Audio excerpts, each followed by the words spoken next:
After my wife's funeral, I rushed home for my forgotten passport and overheard my father declare, "I've decided all of Grandpa's $4.2 million goes to Robert. James with his disabled daughter is a dead end. They never saw what was coming. I'm James Wilson. I'm 38 years old, and 3 days after I buried my wife, I overheard my own family plotting to take my daughter away from me and steal my grandfather's $4.2 million inheritance. Before I tell you how I brought their entire world crashing down around them, let me know where you're watching from in the comments below. It helps to know I'm not alone in this." The day it happened, the world was a gray, muted blur. The air in the house was thick and heavy, tasting of stale floral arrangements and the ghosts of well-meaning visitors. The funeral was over. The casseroles from concerned neighbors, with their foil covers and sympathetic, handwritten notes, sat untouched on the kitchen counter, a monument to a grief too vast to be sated by food. My wife, my Sarah, was gone. A senseless, violent twist of metal and glass on a rain-slicked road had stolen her from me. It had put our 10-year-old daughter, Emma, in a sterile white hospital bed with a broken body and a fragile spirit I was terrified would never mend. Every breath was a chore, a ragged pull of air that didn't seem to reach my lungs. Every corner of our house, the home Sarah had filled with laughter and light, now held a memory that cut like glass. The way she'd hum off-key while making coffee. The stack of books on her nightstand she'd never get to finish. The faint scent of her lavender soap still clinging to the towels in the bathroom. It was a house full of her, and yet achingly, deafeningly empty. But life, cruel and relentless, doesn't stop for grief. I had a business trip, a meeting I couldn't cancel, they'd said. A crucial client, a contract that represented a lifeline that could cover Emma's spiraling medical bills and secure a future that had suddenly become terrifyingly uncertain. So, I packed a bag, my hands moving on a clumsy autopilot, my mind a million miles away. I called a taxi, the simple act feeling like a betrayal. Halfway to the airport, the city smearing past the window in wet streaks, a cold dread washed over me, a physical jolt that cleared the fog for a moment. My passport. I'd left it in the top drawer of the desk in my home office, right next to a framed photo of Sarah and Emma at the beach. "Turn around," I told the driver, my voice hoarse, a stranger's voice. "I have to go back. Please, keep the meter running." He nodded, his eyes meeting mine in the rearview mirror, offering a flicker of human sympathy that felt both comforting and unbearable. To be quick, not wanting to face another round of platitudes, I slipped in through the side door.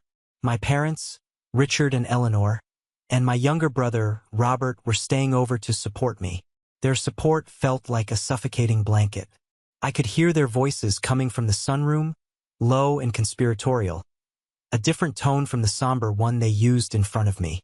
I paused, my hand on the cool brass doorknob to the hallway, and I listened. "I've decided." My father's voice, Richard Wilson, was firm, laced with the cold, unquestionable authority he always used when money was on the table. "All of Grandpa's inheritance goes to Robert." A beat of charged silence. My blood ran cold, a sludge in my veins.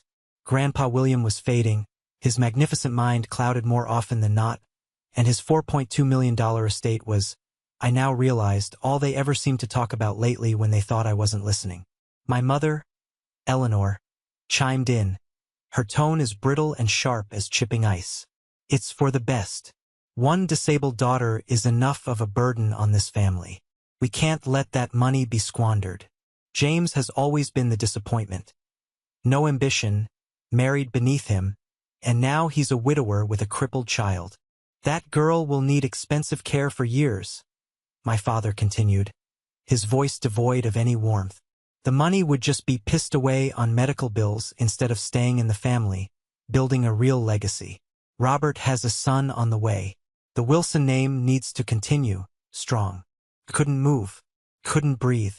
It felt as if the floor had dissolved beneath me. Each word was a physical blow, knocking the wind from my lungs.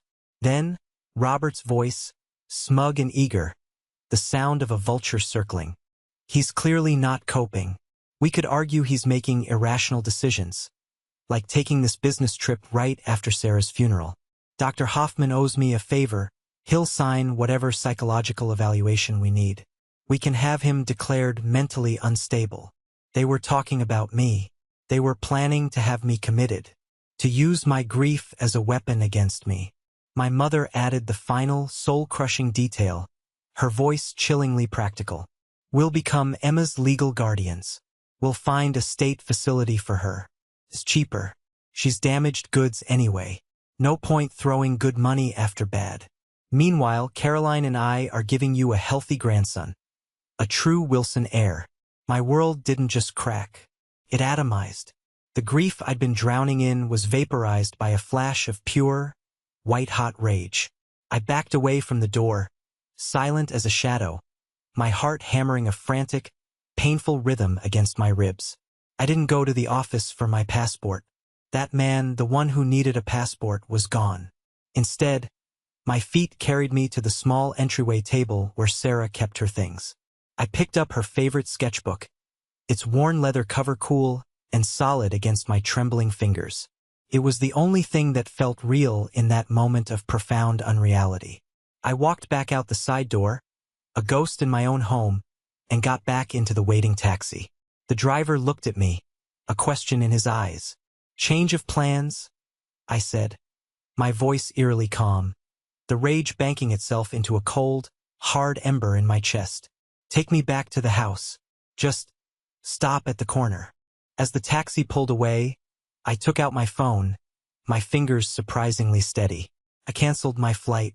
I sent a text to my client, a brief, professional apology citing a family emergency. The business trip could wait. The contract didn't matter anymore. The man who had left this house 20 minutes ago was a grieving husband, a scared father. The man returning was someone else entirely. Someone cold, someone focused. The war had just begun, and I would not lose. Grief is a fog, but rage is a lens. As the taxi idled at the corner, the familiar facade of my home looking alien and menacing, the fog of my sorrow burned away. In its place, my past came into sharp, painful focus. Every past slight, every dismissive comment, every condescending smile from my family clicked into place like tumblers in a lock. This wasn't a new betrayal born from opportunity. It was the culmination of a lifetime of them. This was just the first time I'd heard the battle plan out loud. I got out of the cab and just stood there for a moment, the sketchbook clutched in my hand like a shield. I couldn't go back in that house. Not yet. I walked to a nearby coffee shop, the bell over the door chiming a note of normalcy that felt obscene. The air inside smelled of roasted beans and sugar, a world away from the rot I just uncovered. I ordered a black coffee I knew I wouldn't drink and sank into a booth in the back corner. My mind, now frighteningly clear, began to sift through the archives of my life. A memory surfaced so vivid it felt like yesterday. I was 19, home from my first year of college where I was studying landscape architecture, a passion they'd always dismissed as glorified gardening. My grandfather, William, a man whose hands were as kind as they were calloused from a lifetime of carpentry, had called me into his workshop. The air smelled of sawdust and varnish, a scent I'd always associated with peace and creation. He unveiled a beautiful, handcrafted wooden toolbox, the joints so perfect they seemed to have grown that way. "For you, James," he'd said, his eyes crinkling at the corners. "You have your grandmother's patience. An artist's hands. She would have loved what you do, creating beauty from the earth." He laid a heavy, reassuring hand on my shoulder, a rare gesture of affection that meant more than 1,000 words of praise. My father, Richard, had been standing in the doorway, a silent observer. I saw the flicker in his eyes, not pride, but a sour flash of resentment that I was too young and hopeful to understand. "A box for a boy who plays in the dirt," he'd scoffed later that evening at the dinner table, making sure everyone could hear. "Robert is interning at a top real estate firm. He's learning how to build an empire. That's a legacy. What are you building? Flower beds." Robert had smirked, basking in the approval. I didn't understand the venom then. I just felt the familiar sting of his disapproval, the casual way he dismissed my world. Now, sitting in that sterile coffee shop, I understood. My grandfather saw his beloved, deceased wife in me, and my father couldn't stand it. My quiet nature, my artistic pursuits, they weren't failures to my grandfather, but to my father, they were a constant, galling reminder of his own perceived shortcomings in the old man's eyes. Another memory, sharper and more painful. The first Christmas I brought Sarah home. She, with her brilliant smile, her sharp wit, and a heart so full of kindness it practically overflowed. She was a social worker, a job my mother, Eleanor, deemed unseemly for a Wilson daughter-in-law. "She's nice," Eleanor had said in the kitchen, the word dripping with disdain as she arranged ornaments on the tree. "But James, you have to think about the family's reputation. Your wife is a reflection of you. A social worker? What will people think when they ask what she does?" "I think," Sarah had interjected, walking into the room with a tray of cookies she'd insisted on baking. Her voice was calm but firm, her hand finding mine and giving it a squeeze of solidarity. "That helping people who have nothing is a damn sight more respectable than worrying about the opinions of people who have too much." My father had quickly changed the subject, but the battle lines were drawn. They saw her as another one of my poor life choices. I saw her as the best decision I ever made. She was my anchor, my champion. She saw the man my grandfather saw, not the failure my father saw. And now she was gone, leaving me to face them alone.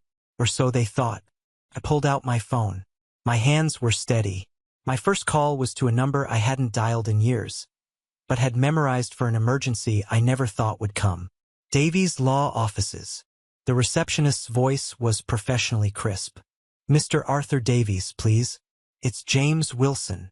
A moment later, his voice, a gravelly comfort, came on the line. "James, my boy, I am so sorry about Sarah. My heart breaks for you and little Emma." "Thank you, sir." I managed, my throat tight. "I'm sorry to call like this. I need your help. It's about my family. And my grandfather." I told him everything I'd heard. I didn't embellish, I didn't interpret. I just repeated their words, cold and clinical, a human tape recorder. There was a long, heavy silence on the other end of the line. I could hear the faint ticking of a clock in his office. "Those sons of bitches," Davies finally whispered. The curse a shocking burst of heat from the usually composed man. It was a validation that sent a tremor of relief through me.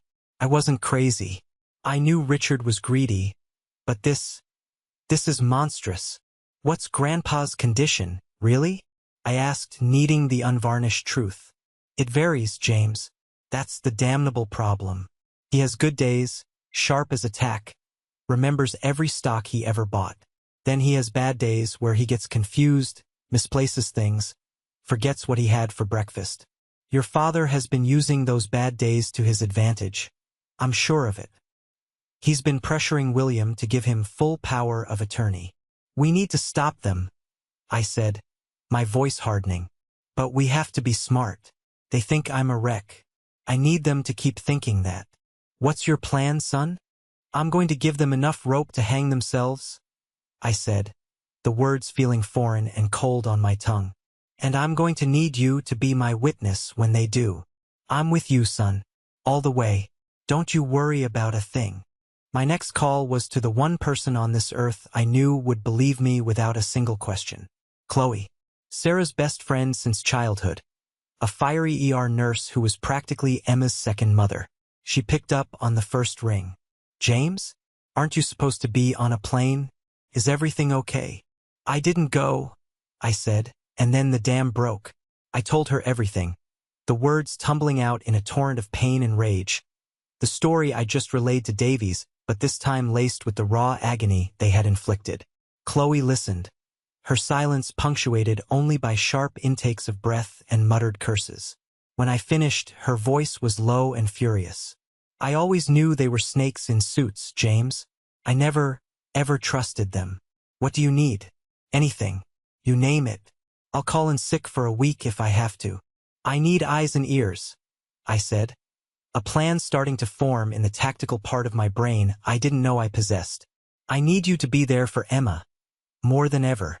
Watch them when they visit her. Listen to what they say. Be my proxy. They'll see you as Sarah's emotional friend. They won't suspect a thing. Done, she said without a sliver of hesitation. I'll be a ghost. They won't even know I'm listening. What are you going to do? I'm going to war, Chloe. That night I didn't sleep in my bed. Couldn't. It was still full of Sarah's scent, a perfume of memories too painful to bear. I slept on the couch in the living room, Sarah's sketchbook open on my chest. After hours of staring at the ceiling, my mind racing, I opened my laptop. I didn't search for high-tech spy gear that would raise suspicion. I searched for the best-selling, most discreet nanny cams and audio recorders on Amazon.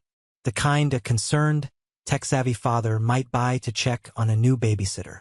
They were surprisingly affordable and offered next-day delivery. I ordered a kit with 5 cameras and 3 audio recorders. The next day was a blur of feigned grief. I spoke to my parents, my voice flat and empty. I told them I'd been too overwhelmed to travel. They exchanged a look I now understood perfectly, a look of triumph. They thought my breakdown was happening right on schedule. They went out for a bereavement lunch they didn't invite me to, no doubt to celebrate their good fortune. While they were gone, the package arrived. My hands, the hands my grandfather said were an artist's, were steady as I went to work. I wasn't building flower beds now. I was building a trap. One camera, disguised as a phone charger, went into the kitchen outlet. Another was tucked into a fake plant in the sunroom, where they'd held their little council of war. A third went into a bookshelf in the living room, peeking out between a copy of Moby Dick and an old encyclopedia. The last 2, smaller ones, covered the main hallway and the front entrance. The audio recorders were even easier. One was taped under the heavy oak dining table. Another slipped behind the headboard in my parents' guest room, and a third in the drawer of the hall table where everyone dropped their keys and mail. It was simple. It was basic. But their arrogance would make it more than enough. When they came home, I was back on the couch, staring blankly at a turned-off TV, a half-empty bottle of whiskey on the coffee table beside me. I looked every bit the broken man they wanted and needed me to be. "James, you should really try to eat something," my mother said, her voice dripping with a false concern that made my skin crawl. I just shook my head, not trusting myself to speak. "Not hungry." Robert clapped me on the shoulder, a gesture that was supposed to be comforting but felt like a claim of ownership. "Don't worry, big brother. We'll take care of everything. You just focus on, well, resting." "I know you will," I thought, a cold, bitter smile touching my lips for a fraction of a second after he turned away. "I'm counting on it." The pieces were in place. The stage was set. The audience was my laptop. All I had to do was play my part and wait for the villains of the piece to reveal themselves. The days that followed were a masterclass in psychological warfare, with me as the sole silent combatant and my home as the battlefield. I played the part of the grieving widower to perfection. I was distant, distracted, and prone to long, vacant silences that made them uncomfortable, which I enjoyed. I'd forget to eat until my mother would place a plate in front of me with an exasperated sigh. I'd wander the house at night, my footsteps a restless echo in the listening dark, ensuring the audio recorders picked up my pacing. I gave them a caricature of a broken man, and they devoured it, their arrogance blinding them to the cold, calculating mind working behind my hollow eyes. Each night, after they were asleep, I'd retreat to my office with my laptop and a pair of headphones.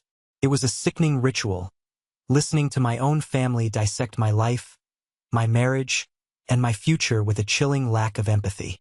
They spoke of me as if I were already gone, an obstacle to be managed. "He just sat there for an hour today, staring at her wedding photo." My mother's voice would whisper from the guest room recorder. "It's not healthy, Richard. He's wallowing. Let him wallow, Eleanor." My father would reply, "The more he wallows, the easier it will be for everyone to see he can't handle things. Let him prove our point for us." My first real test, the first time I had to perform on their stage, came a few days after I'd set up my little surveillance network. Robert came into the living room, a look of profound, feigned concern plastered on his face. He wasn't alone. Trailing behind him was a man in his late 50s with a soft, doughy face and weary eyes that wouldn't quite meet mine. "James," Robert said gently, his voice oozing sympathy. "This is my friend, Dr. Hoffman. He was in the neighborhood and wanted to pay his respects. I thought it might be good for you to talk to someone." My heart gave a hard, painful thump against my ribs. Dr. Hoffman, the name from their sunroom meeting. The favor. My stomach churned, but I kept my face slack, my posture defeated. I looked at the doctor, who was studying the carpet with intense interest. His discomfort was palpable. I slumped further into the couch, running a hand through my unkempt hair. I don't feel much like talking, Rob. Just for a few minutes," Robert insisted, steering the doctor to the armchair opposite me. The camera on the bookshelf had a perfect, unobstructed view. "Dr. Hoffman is a psychiatrist, James. He helps people who are going through a lot." I stayed silent, letting the awkwardness stretch and hang in the air like thick smoke. Robert, ever the impatient one, started the prodding. "He's been like this for days, document barely eating. Stares at the walls. He even canceled a huge business trip, a multimillion-dollar contract. Just completely irrational." Dr. Hoffman cleared his throat, finally looking at me, his gaze clinical and detached. "James, it's completely normal to feel overwhelmed. Losing a spouse is a profound trauma. Have you had any thoughts that worry you? Any feelings of hopelessness?" I knew what he was doing.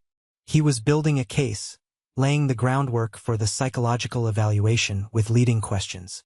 Two could play that game. I looked up, meeting his eyes for the first time, and I let my own fill with manufactured tears. I thought of Sarah, of her Rayal laugh, and the manufactured grief became real for a moment. Hopelessness? "Doctor, I don't even know what day it is half the time. My wife is dead. My daughter, my little girl is lying in a hospital bed, and they don't know if she'll ever walk again. Sometimes I think, what's the point? What's the point of any of it?"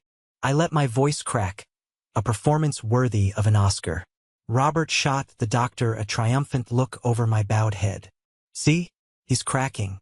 Dr. Hoffman scribbled in a small notepad. "These feelings are understandable, but they can also cloud your judgment. Are you sure you're in a position to be making major decisions right now? Especially concerning Emma's care and your family's finances?" I don't know," I whispered, burying my face in my hands. "I just want my wife back. Nothing makes sense without her." They stayed for another 20 minutes, their questions a thinly veiled interrogation disguised as therapy. I gave them exactly what they wanted, a portrait of a man on the verge of complete collapse. When they finally left, Robert gave my shoulder another proprietary squeeze. "Hang in there. We'll get you through this." The moment the front door closed, I bolted to my office. The video and audio from the living room were crystal clear. I saved the file, labeling it Hoffman_exhibit_. It was damning. Robert's leading questions, the doctor's targeted inquiry. It wasn't a condolence call. It was an ambush, and I had it all on tape. Meanwhile, Chloe was my lifeline to the outside world, my anchor to Emma. She visited the hospital every day, a cheerful, comforting presence for my daughter. And she listened. "Your parents were here today," she told me over the phone that night, her voice tight with suppressed anger. "They didn't stay with Emma long. They spent most of their time at the nurse's station." I was grabbing a coffee and was close enough to hear. "What did they say, Chloe?" I asked, my knuckles white as I gripped the phone. They were asking about Emma's long-term prognosis. But the questions were weird. Not, "How can we help her get better?" but, "What's the most cost-effective way to manage her condition?" They used that exact phrase, James. Cost-effective. The floor seemed to drop out from under me. Cost-effective. For my daughter. The words echoed the conversation I'd already heard, but hearing them again, knowing they were putting their plan into action, made me physically sick. "And then," Chloe continued, her voice trembling with rage, "your mother, Eleanor, asked the nurse about alternative facilities. She wanted to know if the hospital had a list of state-run homes for children with chronic disabilities. The nurse looked horrified. But your mother just said they were exploring all options for the family's future. State-run homes. They weren't just talking about it in the privacy of my sunroom. They were actively researching it. They were looking for a place to dump my little girl, to hide her away so they wouldn't have to waste their inheritance on her care. That night, for the first time since the accident, the grief hit me with the force of a physical assault. It wasn't the dull, foggy ache of loss. It was a sharp, violent agony. This wasn't just about the money or the house anymore. This was about my daughter, my sweet, brave Emma, who was fighting for her life in a hospital bed, who asked me every day when her mommy was coming home. While she fought, the people who were supposed to love and protect her were trying to figure out the cheapest way to get rid of her. I went into her room, a space I'd been avoiding because it hurt too much. It was untouched since the accident. Her scent, a mix of bubblegum shampoo and crayons, still lingered in the air. Her drawings were taped to the walls, bright, colorful explosions of a happy 10-year-old's imagination. A lopsided house with me, her, and Sarah holding hands. A portrait of our dog, Buster, with floppy ears and a huge smile. A giant, stuffed giraffe, her favorite, lay on her pillow. I picked it up, its worn fur soft against my cheek, and a sob ripped through me. Collapsed. I sat on her little pink rug, the giraffe clutched to my chest, and I cried. Gut-wrenching, silent sobs that shook my entire body. I cried for Sarah. I cried for Emma. And I cried for the boy who had spent his entire life just wanting his father's approval. That boy was well and truly dead now. The grief was a fire. It burned away every last shred of doubt, every last vestige of the passive, quiet man I had been. When the tears finally stopped, all that was left was a core of pure, unadulterated resolve. This wasn't a game of chess anymore. This was a rescue mission. The next morning, my eyes raw but my voice steady, I called Mr. Davies. "It's worse than we thought," I said, and I told him what Chloe had heard at the hospital. There was a long pause, and then Davies said, "Dear God." His voice was heavy. "James, this changes things. This is no longer just a financial matter. This is about the welfare of a child. We can't just wait for them to make a move on the inheritance." "I know," I said, my mind racing.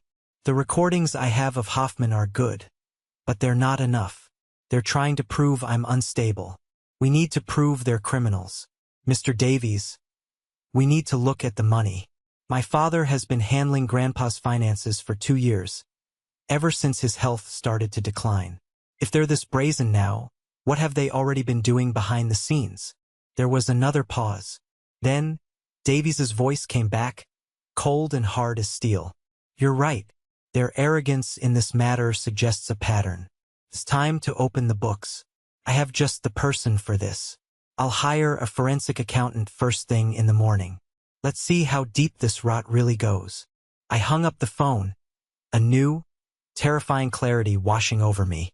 I was no longer just defending myself. I was on the attack, and I would burn their world to the ground to protect my daughter. The next 2 weeks were a tightrope walk over a canyon of lies. Outwardly, I maintained my facade of a man adrift in sorrow, a ghost in my own house. Inwardly, my mind was a whirlwind of strategy and quiet fury. I visited Emma every day, and each visit was both a torment and a tonic. Seeing her struggle through painful physical therapy, seeing the frustration in her eyes when her body wouldn't obey, it tore me apart. But seeing her small, pained smiles when I told her a stupid joke, feeling her small hand grip mine with surprising strength, that was the fuel. That was the fire that was now burning white-hot inside me. My family saw these hospital visits as further proof of my obsession and inability to cope with reality. I heard them whispering about it on the recordings I reviewed each night. "He spends all day there, just sitting by her bed." My mother's voice, tinny and judgmental through my laptop speakers. "It's not healthy. He's clinging to the past, ignoring his own life." "It's perfect," Robert replied, his voice slick with satisfaction. "More evidence for Hoffman. It shows he's neglecting his own well-being, his responsibilities. It's a classic symptom. They had no idea that every minute I spent at that hospital was a reminder of my true responsibility. Every visit was a declaration of war. One evening, my phone buzzed with a call from a number I didn't recognize. I let it go to voicemail. A minute later, a text from Mr. Davies appeared. "Answer the next call. It's our accountant." The phone rang again. "This is James." "Mr. Wilson, this is David Chun," a brisk, professional voice said. "Mr. Davies asked me to look into your grandfather's accounts. I think you'll want to hear this."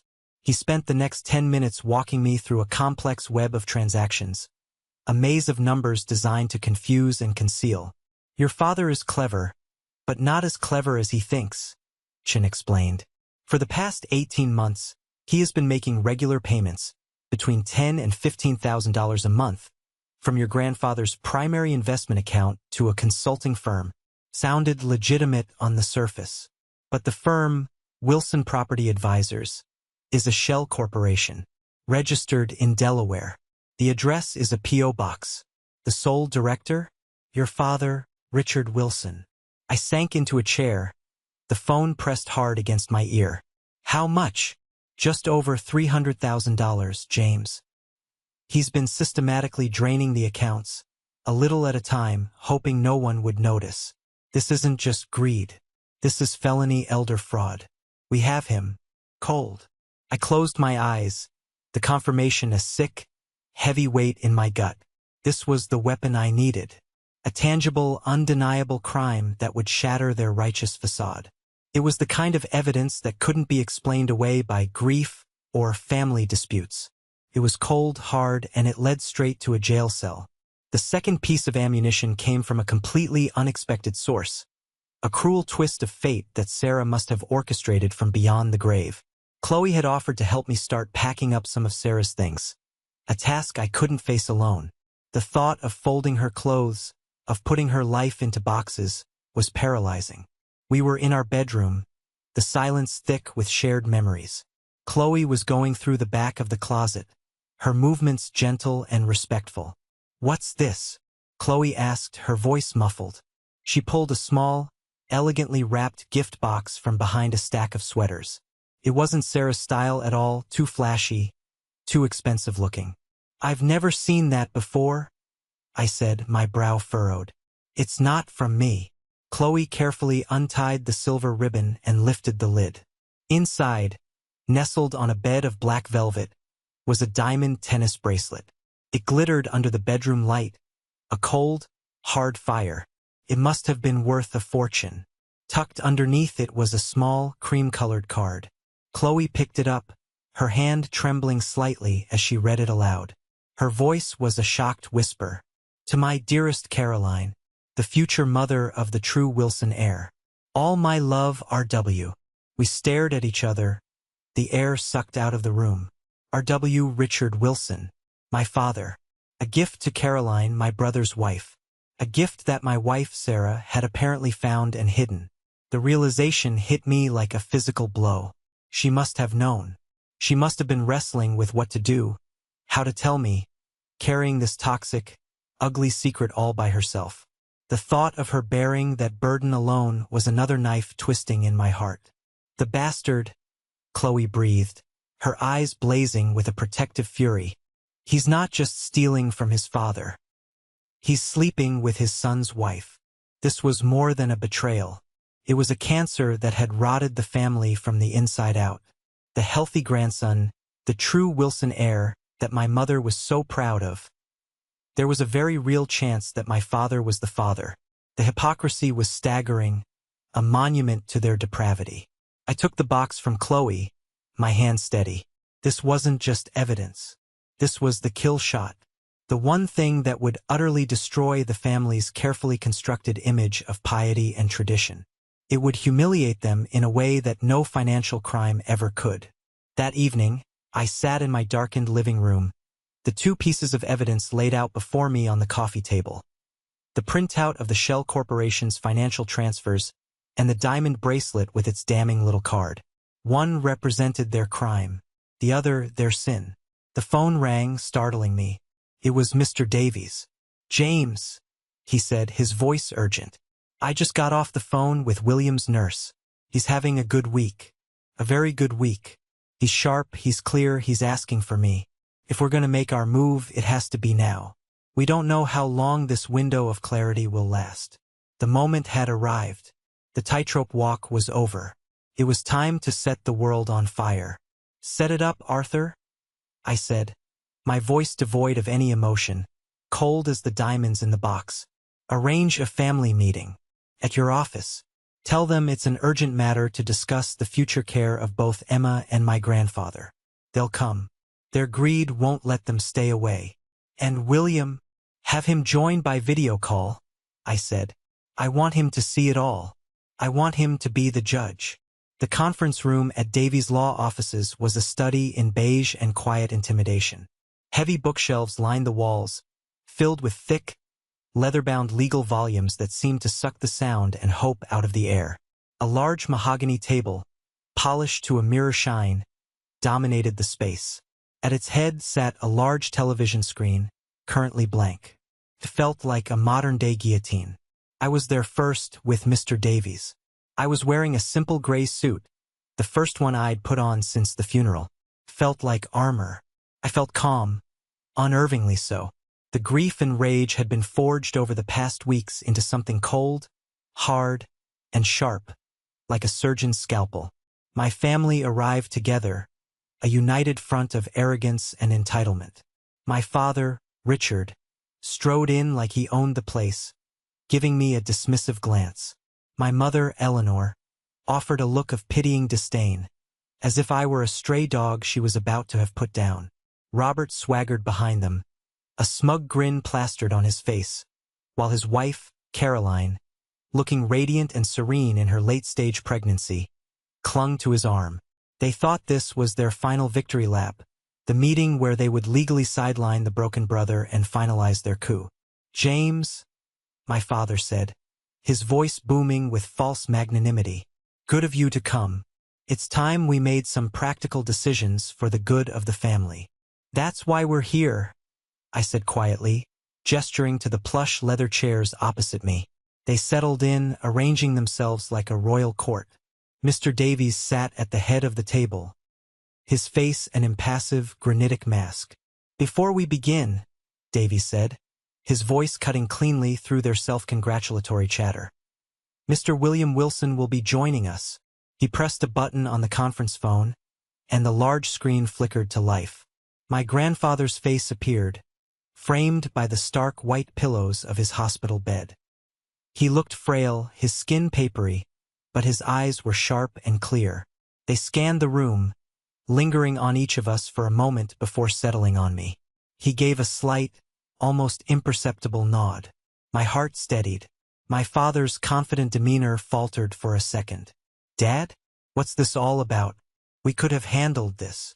"William wanted to be present," Davies said smoothly. "Now, the purpose of this meeting is to discuss long-term care and financial stewardship. We have some serious matters to address." This was their cue. Robert leaned forward, clearing his throat officiously. "Exactly. As we've all seen, James has not been himself. He's making emotional, erratic decisions. We're deeply concerned about his ability to manage his own affairs, let alone Emma's.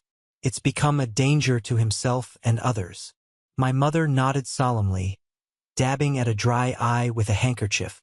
"We believe it's in everyone's best interest, especially little Emma's, if we, as a family, step in to provide stable guidance. A structured environment." I let them talk. I let them dig their own graves a little deeper with the shovels of their own greed. I watched as they laid out their carefully rehearsed case for my incompetence. My father's voice resonating with false gravity, my mother's with saccharine concern. They were so polished, so convincing. When they finished, a satisfied silence fell over the room. They looked at me, expecting me to break down, to start yelling, to prove their point for them. Instead, I looked at Mr. Davies. He gave me a slight nod. Phase 1 had begun. "Thank you for sharing your concerns," Davies said, his voice suddenly losing all its warmth, dropping several degrees. He picked up a remote and turned on a projector. A spreadsheet, dense with numbers and dates, filled the wall behind him. Let's start with the topic of financial stewardship. Richard, perhaps you can explain these transfers. The screen showed a detailed, damning list of transactions from my grandfather's primary account to the shell corporation, Wilson Property Advisors. Dates, amounts, totals. It was undeniable. My father's face went white, the blood draining from it so fast he looked like a corpse. That's a consulting fee. Standard business practice. A consulting firm of which you are the sole director and employee? Davies countered, his voice like ice. A firm that has billed your own father for over $300,000 for services that have no documentation whatsoever? The district attorney's office has a different name for that, Richard. It's called felony elder fraud. Eleanor gasped, her hand flying to her throat, her pearls suddenly looking like a noose. Robert stared at his father, his smug expression melting into slack-jawed disbelief. Dad? What is he talking about? Davies didn't wait for an answer. He was a shark that had tasted blood. And then there's the matter of Emma's guardianship, and your concern for James's mental state. He clicked the remote again. This time, it wasn't a document that appeared on the screen, but an audio waveform. He pressed play. Robert's own voice, confident and cruel, filled the silent room. Dr. Hoffman owes me a favor. He'll sign whatever psychological evaluation we need. We can have him declared mentally unstable. Dr. Hoffman's weary voice followed, questioning my stability, my judgment, every word a nail in their coffin. Robert looked like he'd been physically punched in the gut. He shot a terrified, cornered animal glance at me, finally understanding the depth of his miscalculation. This is entrapment, my mother shrieked, her carefully constructed composure shattering into 1,000 pieces. You've been spying on us in your own home. You're sick. You conspired to fraudulently strip a grieving father of his parental rights. Davies thundered, his voice filling the room, making the crystal water glasses on the table vibrate. You conspired to commit medical fraud. All of this entire file, is being couriered to the authorities as we speak. The room descended into chaos. Robert was stammering, trying to deny what everyone had just heard. My mother was accusing me of being a monster, a viper. My father sat in stunned, ashen silence, his world collapsing around him. And then I spoke. My voice was quiet, but it cut through the noise like a razor. That's the crime, I said. The room fell silent. All eyes were on me. But we haven't talked about the sin. I reached into my briefcase and pulled out the small, elegant gift box. I slid it across the polished mahogany table. It spun slowly and came to a stop directly in front of Robert. What is this? He asked, his voice a trembling whisper. Open it, I said. With shaking hands, he lifted the lid. He stared at the diamond bracelet, then at the small, cream-colored card. He read it, his face contorting in confusion, then dawning, sickening horror. He looked at Caroline, whose face was a mask of pure terror, her serene facade gone. He looked at my father, who refused to meet his gaze, staring intently at his own hands as if he'd never seen them before. To my dearest Caroline, Robert read out loud, his voice cracking, each word in agony. The future mother of the true Wilson heir. All my love, R.W. He looked up, his eyes wide with a pain that was almost animalistic, the pain of a betrayal so profound it defied comprehension. R.W.? He whispered, looking from the card to my father. Dad! The explosion was instantaneous. Robert launched himself across the table, not at my father, but at Caroline, a guttural roar of betrayal ripping from his throat. Davies and I had to physically restrain him as he clawed at her, overturning chairs. Eleanor was sobbing hysterically. Caroline was backed into a corner, weeping, her hands protectively on her swollen belly. Amid the wreckage, the shattered illusion of a perfect family, I looked at the screen. My grandfather hadn't moved. A single tear traced a path down his wrinkled cheek. He looked at me, his eyes filled with a profound sorrow and a fierce, burning pride. He cleared his throat, and his voice, though weak, echoed with the undeniable authority of a patriarch reclaiming his throne. "Davies," he said, his voice shaking with fury, "do what needs to be done." Then the screen went black. The black screen was a final, merciless curtain drop on the pathetic play my family had been staging for years. In its polished, dark reflection, I saw their broken, distorted faces. The raw, violent chaos subsided into a stunned, ugly silence, punctuated only by my mother's ragged, gulping sobs. Robert had slumped back into his chair, his head in his hands, his broad shoulders shaking. He looked like a man who had aged 30 years in 30 seconds. Mr. Davies, ever the professional, immediately got on the phone. His voice was calm and decisive, a stark contrast to the emotional carnage in the room.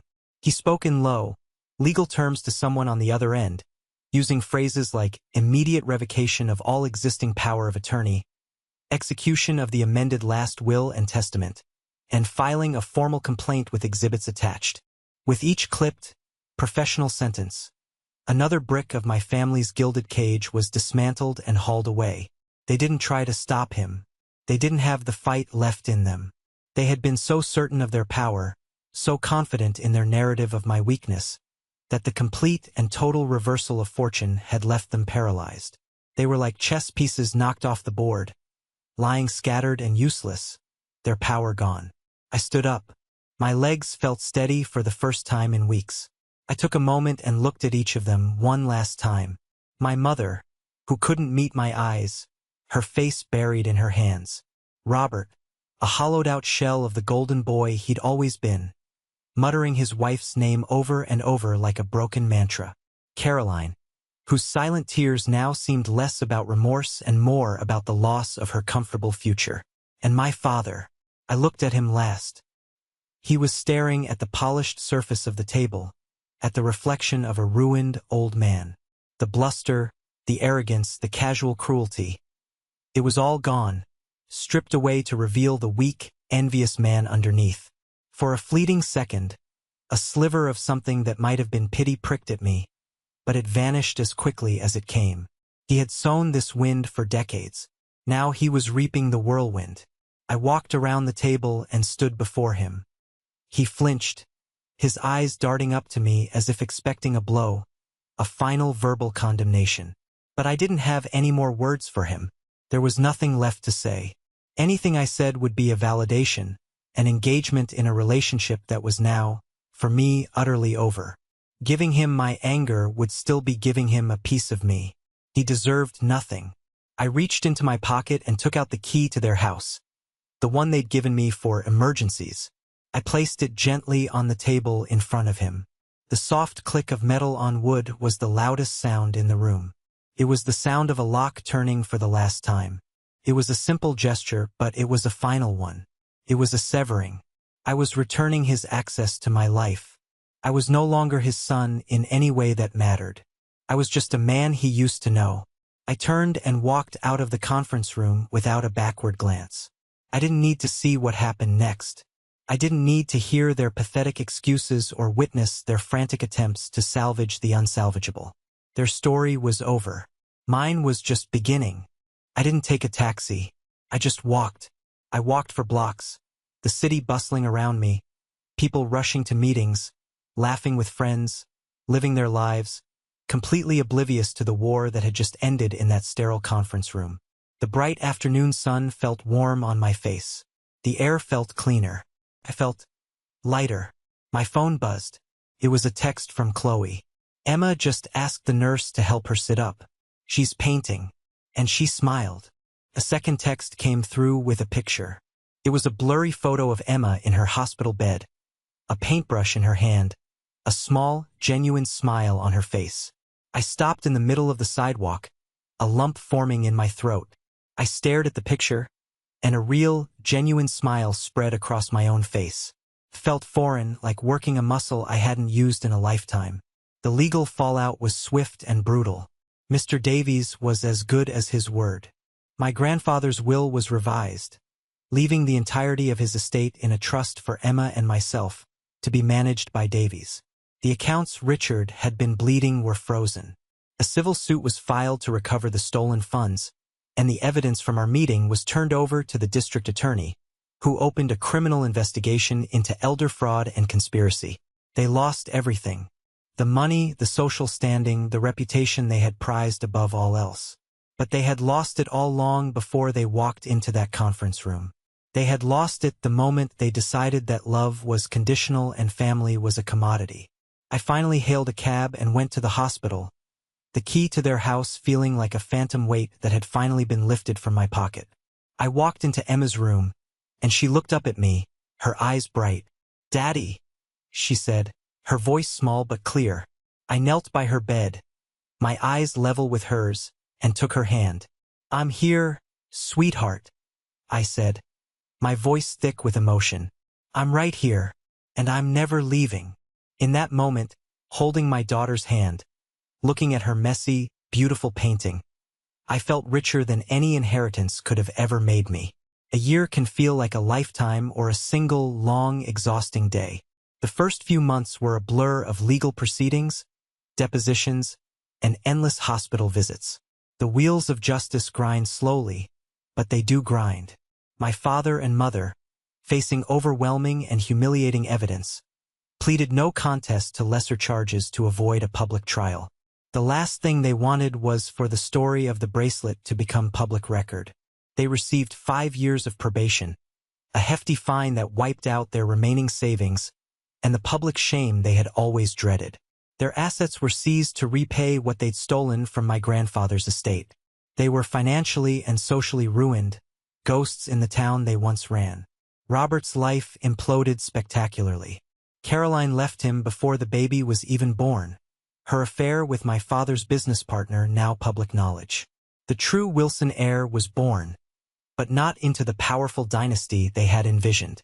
Robert, stripped of the family money and influence he'd always taken for granted, was forced to get a real job for the first time in his life. The last I heard from a gossiping old acquaintance, he was selling insurance in a cubicle somewhere, a ghost of the golden boy he used to be. I saw a photo of him on social media once, his face puffy, his eyes empty. There was no satisfaction in it, only a quiet sadness for the man he might have been if he hadn't been so thoroughly poisoned by greed and arrogance. My grandfather, William, passed away peacefully 6 months after the reckoning. He had his last few months in peace, his mind clear, knowing his legacy. His real legacy was safe. Knowing Emma was safe.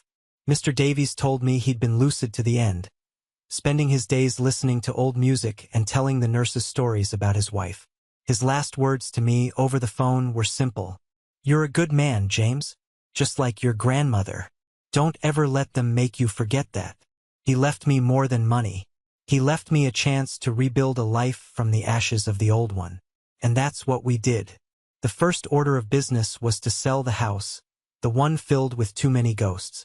With the inheritance, I bought a small, unassuming house by the sea, an hour away from the city and 1,000,000 miles away from my past. It was modest, but it had a big, overgrown backyard, a blank canvas crying out for attention. The first thing I did was design a garden for Emma. It wasn't just a garden. It was a therapeutic space, a world built just for her. It had smooth, wide paths for her wheelchair, which she still needed on bad days. It had raised flower beds she could tend to herself without bending. It had a sensory corner with fragrant herbs like mint and rosemary, and soft, mossy ground that felt cool to the touch. Emma blossomed in that new environment, with access to the best doctors, the best physical therapists, and, most importantly, a home filled with peace instead of simmering tension. She made incredible progress. The doctors who had once given her a grim prognosis, who had used phrases like limited mobility, now called her their little miracle. A year after the day I walked out of that lawyer's office, I was standing in our garden watching Emma. She was no longer in a wheelchair. She was standing on her own 2 feet, holding onto a specially designed walker, taking slow, deliberate, wobbly steps towards a patch of sunflowers that towered over her. Each step was a victory, a testament to her incredible, stubborn strength. "I'm doing it, Daddy," she shouted, her face beaming with a pride that lit up my entire world and healed a part of me I thought was gone forever. "You're doing it, sweetheart," I said, my own voice thick with unshed tears of joy. "You're amazing." I had found a new purpose, too. The sharp, cutting pain of losing Sarah would never fully disappear, but it had softened into a gentle ache, a constant companion that reminded me to live fully. I could channel that love and that loss into something beautiful. I used a portion of the inheritance to start a foundation in her name. We called it Sarah's Gardens. It's a nonprofit that designs and builds therapeutic green spaces for hospitals, rehabilitation centers, and children's homes. We bring a piece of nature's healing power to people who need it most. My work as a landscape architect, the very thing my father had belittled, was now the cornerstone of my life's mission. I was building legacies after all, just not the kind he understood. Our first project was a rooftop garden at Emma's own hospital. Seeing the joy on the faces of the other sick children as they touched the soil for the first time was a feeling worth more than any dollar amount.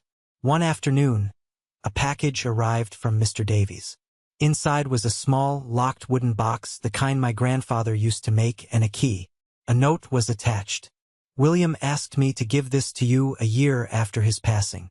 My hands trembled slightly as I unlocked the box. Contained a single, sealed envelope. It was a letter, written in my grandfather's familiar, spidery script. "My dearest James," it began. "If you are reading this, it means I am gone, and enough time has passed for the dust to settle. There is one last thing I need you to understand, something I was too much of a coward to say to your father's face for all those years. I need you to understand why he was the way he was. Not to excuse him, God knows, but for you to finally be free of him. Your father spent his whole life trying to be me. He went into my business, he tried to emulate my success, he chased money and power because he thought that was what I valued. But he was wrong. The person I valued most in this world was your grandmother, my Eleanor. She was kind and patient, and saw beauty in the small, quiet things. She didn't care about stock prices. She cared about the color of the sunset. She was an artist just like you. And you, James, you are her mirror image. From the day you were born, you had her spirit. You didn't chase money. You chased beauty. You didn't want power, you wanted to create. And every time I looked at you, I saw her. And it was a gift to me, a reminder of the best part of my life. But for your father, every time he looked at you, he saw the one thing he could never be. He saw the son who had effortlessly captured the part of my heart that he had spent his entire life trying to win through brute force and ambition. His cruelty towards you was never about your failures. It was about his own. It was the bitter poison of a lifetime of jealousy. Be free of it, my boy. Let it go. It was never your burden to carry. Live your life. Build your gardens. Be the man she would have been so proud of.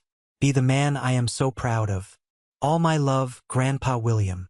I folded the letter, the old paper soft and worn in my hands. The truth of his words settled over me, a profound and quiet peace. And for the first time, I felt the last anchor to my painful past finally, completely break away. He was right. It was never about me. Today, another year has passed. The garden is in full bloom, a riot of color and life. Emma, now 12, runs through it, her gait still a little uneven, a beautiful imperfection that tells a story of survival, not tragedy. She doesn't need a walker anymore. She has a slight limp, a permanent reminder of the past, but it doesn't slow her down. She says it's her superpower, the thing that makes her unique. It's a part of her, a scar that proves she healed. We were out there this morning, planting a small sapling, a Japanese maple that will turn a fiery red in the fall. Her hands, small and sure, packed the soil around its base. She has her grandfather's hands, I thought. It's so little, she said, looking up at me, her brow furrowed in concentration.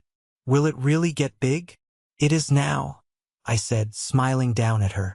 But it's going to grow. We'll water it, and the sun will shine on it, and it'll get strong. Its roots will go deep into the earth. And every year, it will be more beautiful than the last. She looked from the sapling to me, her eyes, Sarah's eyes, full of a wisdom beyond her years. "Like us?" she asked. A lump formed in my throat. "Yeah," I whispered, my heart so full I thought it might burst. "Just like us. I used to think a legacy was something you left behind, a name on a building, an amount in a bank account. My father believed that. He chased that shallow idea of a legacy so hard that he destroyed everything he claimed to be building it for. But as I stood there, with the warm sun on my face and the smell of damp earth in the air, watching my daughter, my miracle, I finally understood. A legacy isn't what you leave behind in death. It's what you build day by day in life. It's the love you cultivate. It's the healing you nurture in yourself and others. It's the beauty you create from the broken pieces. The money my grandfather left was a tool, a wonderful, helpful tool. But it wasn't the inheritance. The true inheritance was the strength I found in the wreckage, the purpose I discovered in my grief, and the unbreakable bond with the little girl who taught me how to live again. My family tried to steal a fortune, but in the end, they gave me a gift beyond price. They gave me myself. Thank you for listening to my story. I hope it touched you in some way. Have you ever been pushed to a breaking point only to find a strength you never knew you had? Share your story in the comments below, and don't forget to like and subscribe so you don't miss what comes next.